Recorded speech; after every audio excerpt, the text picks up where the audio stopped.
الباب 94. باب إكرام الضيف.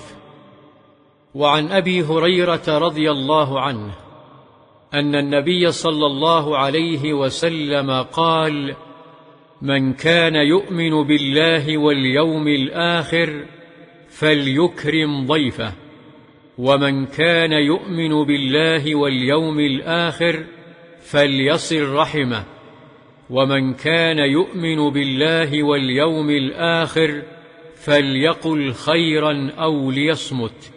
متفق عليه.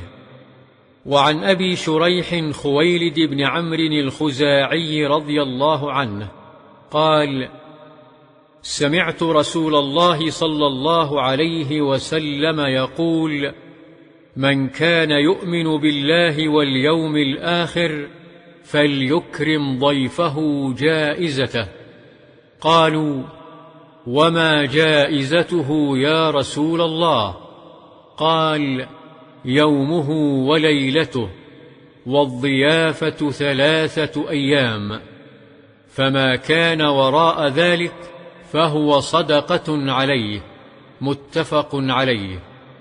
وفي رواية لمسلم: لا يحل لمسلم أن يقيم عند أخيه حتى يؤثمه.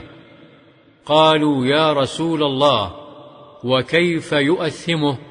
قال: يقيم عنده ولا شيء له يقريه به.